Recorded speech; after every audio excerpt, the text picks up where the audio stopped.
Witnesses attack Conley story. Atlanta, Georgian, August 8, 1913. Say Mary Phagan did not reach factory before 12:10. Frank takes active interest in case and assists his lawyers. The vital time element, which may serve alone to convict Leo Frank or set him free, entered largely into the evidence presented Friday by the defense at the trial of the factory superintendent.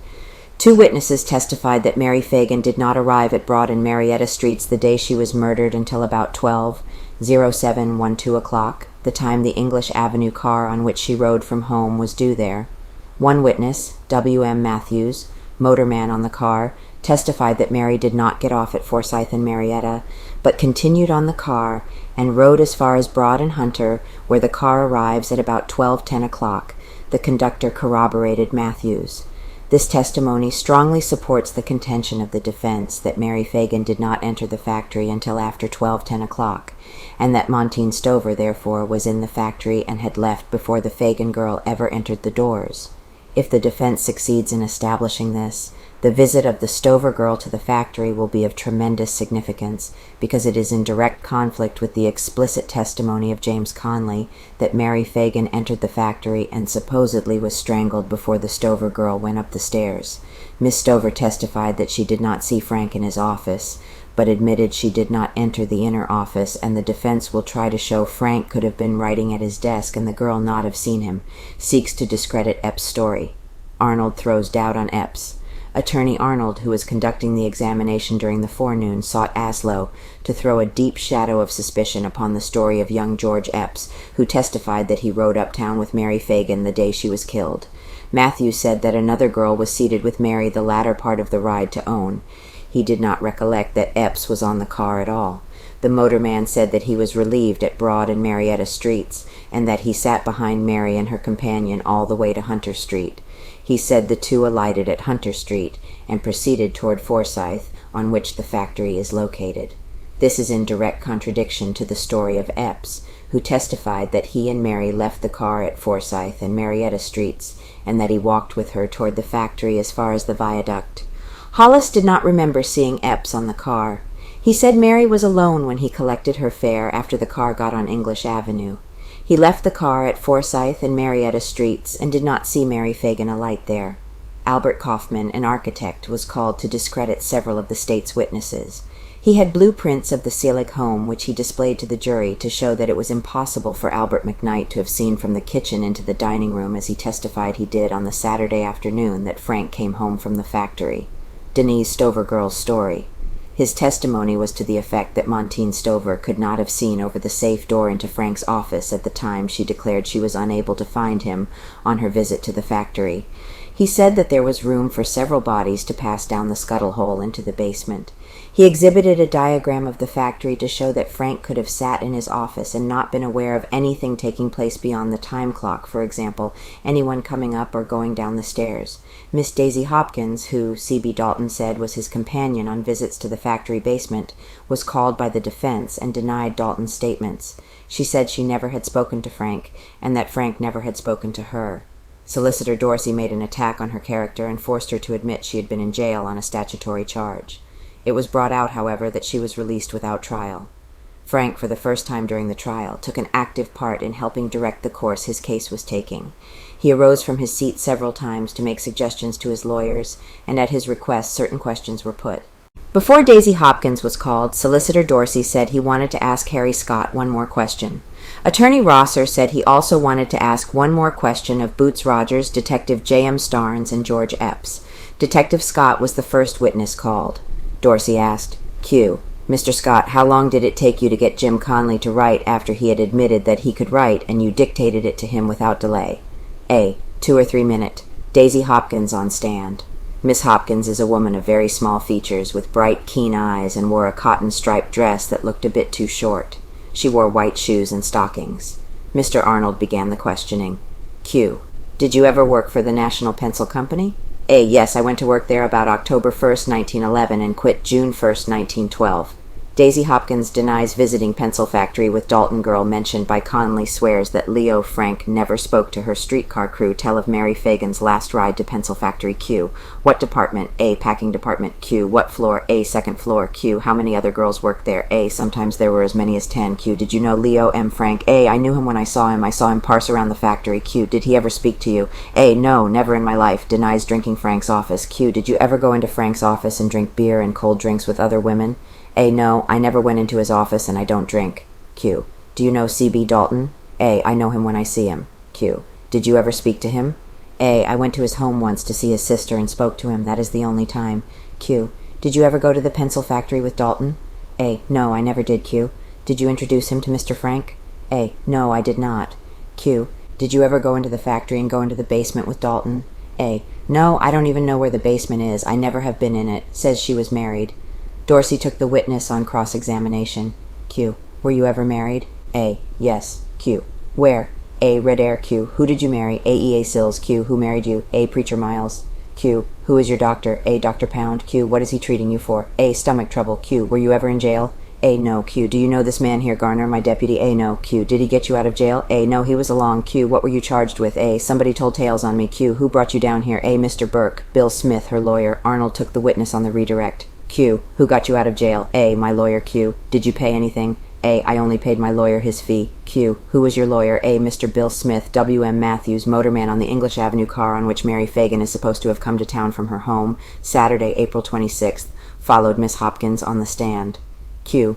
What was your run on April 26th? A. English Avenue that runs to Bellwood. Q. What time did you pass Lindsay Street? A. 10 minutes to 12. Q. Was that on schedule? A. Yes. Q.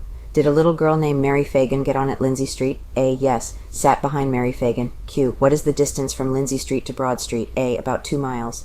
Q. What time did you get to Marietta and Broad Streets?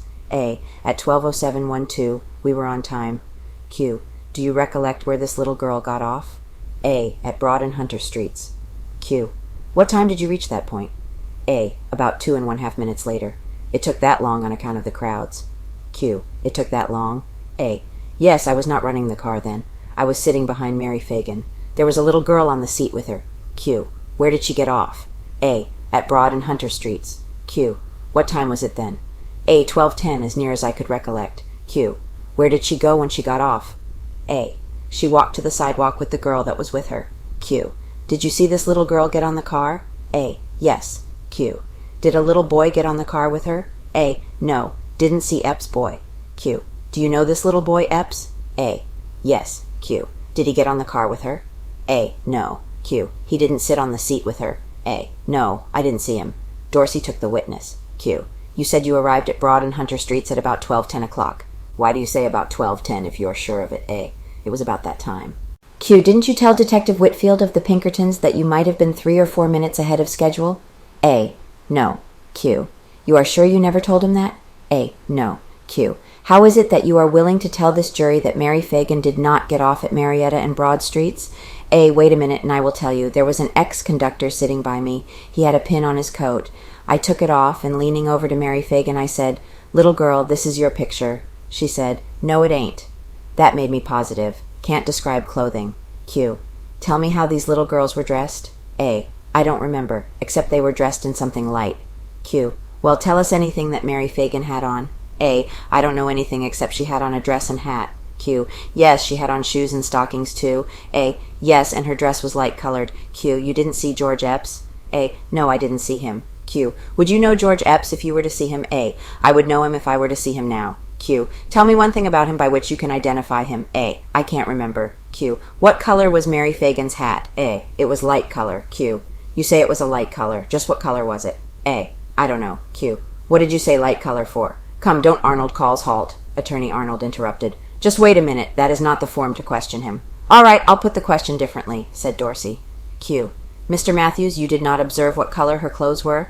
A. No, sir. Q. What time did you hear about her murder?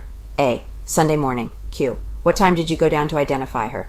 A. About 6:45 in the afternoon. Q. You recognized her as the little girl you had carried down the day before? A. Yes. Q. How did you recognize her? A. Well, I knew her. One day she was late, and then I waited for her, and she said she was mad because she was late. Every time after that I would ask her if she was mad. Fails on color of hat. Attorney Arnold took the witness and showed him the dress Mary Phagan wore. Q. Was this the dress she wore that day? A. I am not sure, but it looks like it might have been. Solicitor Dorsey took the witness. He showed the witness Mary Phagan's hat. Q. Is this the light hat you just now told the jury Mary Phagan had on? The hat was of dark lavender material. Q. The girl you saw had on a light hat? A. That's what I remember. The witness was excused, and W.T. Hollis, conductor on the English Avenue car on which the Phagan girl rode to town Saturday, April 26th, took the witness stand. Arnold examined him. Q. What is your business? A. Streetcar conductor.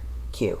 Where were you on April 26th? A. On the English Avenue and Cooper Street line. Q. Did you cross Lindsay Street? A. Yes. Conductor saw girl. Q. On what street? A. Bellwood Avenue. Q. How many miles is it from this point to the heart of the city? A. I couldn't say. Q. What time do you leave the other end of the line?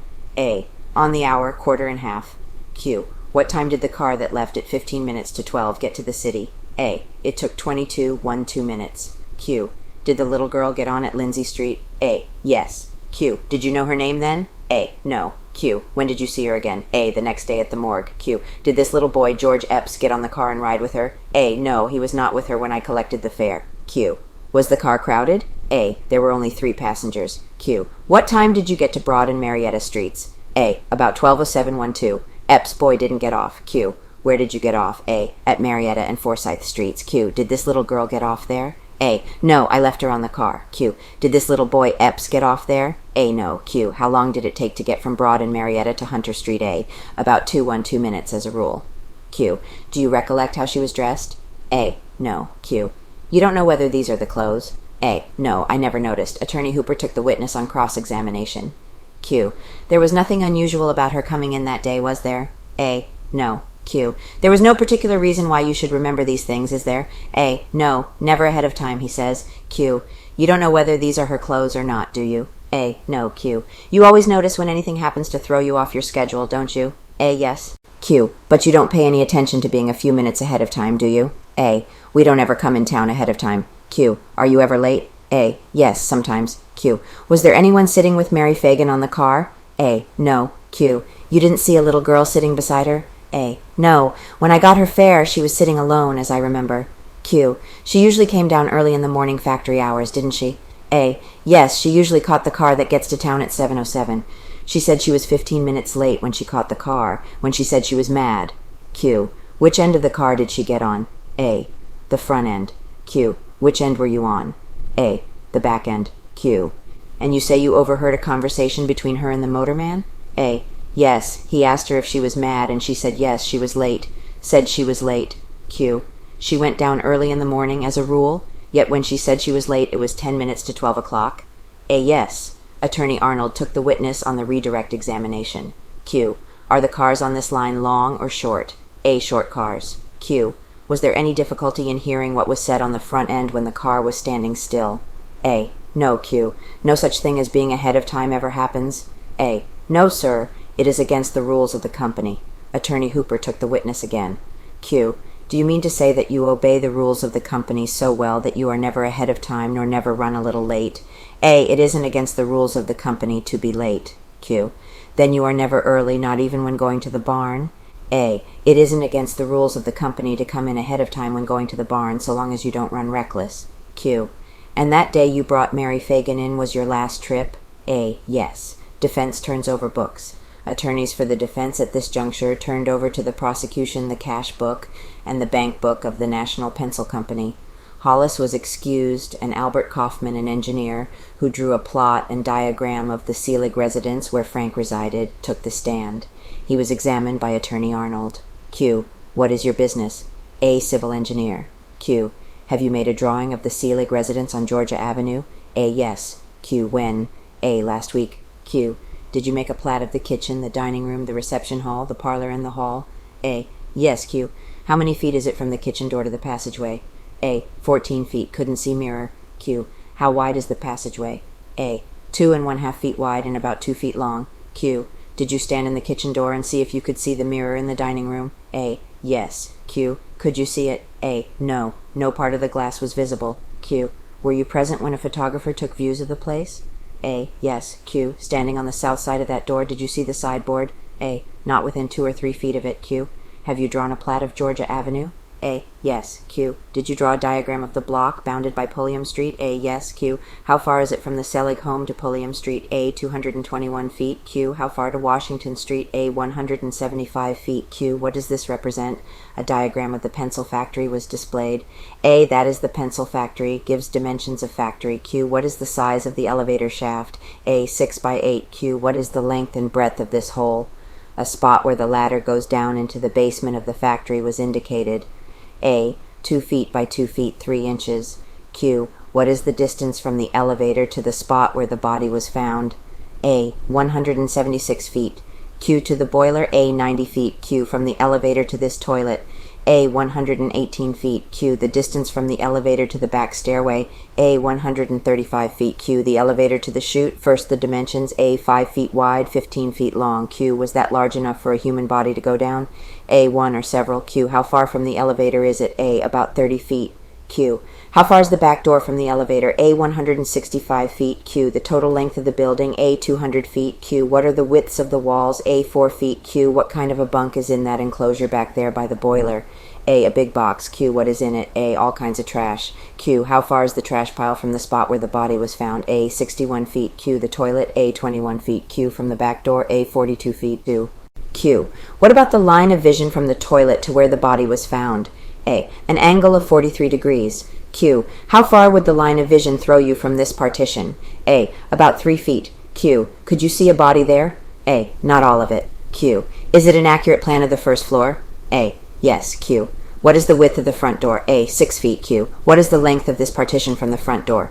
A. 26 feet. Q. From the front door to the stairway, how far is it? A. 36 feet. Q. From the staircase to the elevator shaft. A. 13 feet. Q. From the stairway to this hole. A. 10 1/2 feet. Q. Is there a long hallway on the first floor? A. Yes. Trap door near tragic spot. Q. Does it extend to the west end of the building? A. Yes. Q. What is it used for? A. Maybe a storeroom. Q. Was it closed? A. Yes. Q. What was in there? A. 2 toilets. Q. How far back? A. About 90 feet. Q. Is this the spot directly over where the body was found? A. Yes. Q. What did you find on the right-hand side next to the toilet? A. A trap door. Q. Were there steps? A. Yes. Q. How near to this chute was the body found? A. About 20 feet. Q. When the trap is open, where does it lead to? A. To the basement. Q. What is it used for? A. To send boxes down. Q. Did you observe the door of the safe when it stood open in the outer office? A. Yes. Q. To what extent did it close off the view to the inner office? A. Entirely. Q. Could you see over that safe door? A. Yes. Q. Could a girl? A. I don't think so. Q. To the right of the door in the inner office, what did you find? A. A desk. Q. Are there 2 windows there? A. Yes. Q. They open on the street, don't they? A. Yes. Office 150 feet from dressing room. Q. This is Frank's desk? A. Yes. Q. A person on the other side of the street could see the desk, couldn't they? A. Yes. Q. How far is it from Frank's office to the dressing room? A. 150 feet. Q. What kind of a view is it from Frank's office to the stairway? A. None at all. Q. What kind of a view of the clock? A. He could see about 1/4 of the first clock. Q. What are these open spaces pointing to the diagram? A. Passageways. Q. How wide are the doors to the metal room? A. 6 feet. Q. How far from that door is it to the ladies' room? A. About 10 feet, Frank makes suggestion. Q. From that point, how far is it to the lathe? A. 20 feet. Q. From this lathe to the point where Conley said he found the body? A. 37 feet. Q. How far from the ladies' toilet? A. 19 feet. Here Frank arose from his seat and walked across to Attorney Rosser to make a suggestion for a question.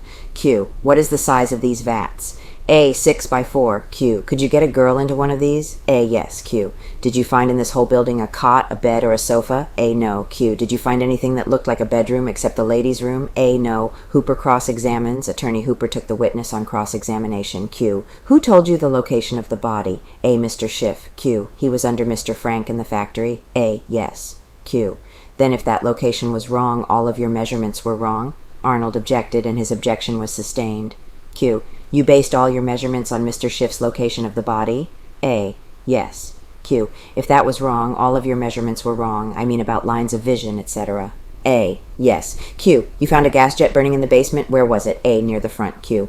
On the 3rd floor you depended for light on the front doors and windows? A. Yes. Q. These are all glass? A. Yes. Q. There is also a gas jet further back? A. I didn't see any. Q. On the 1st floor you say there is a trap door near the elevator 2 feet by 2 feet 3 inches leading to the basement? A. Yes. Trap door small. Q. A man of your size would have a hard time getting through there, wouldn't he? A. Yes. Q. Two people couldn't get through. A. No. Q. The scuttle hole back on the first floor leads to the basement. A. Yes, to the dustpan in the back. Q. A man doesn't look in a curved line, does he? A. No, sir. Q. Well, what do these curved lines on the second floor mean? A. Those indicate the direction he probably walked. Several of the jurymen were inattentive to these demonstrations. Q. Anyone coming into this office could see if anyone was in there, couldn't he, if the door adjoining was open? A. Yes. Q. Nobody standing on the fourth floor at the head of the stairway could see down to the second floor? A. I don't think they could. Q. Don't you know they couldn't?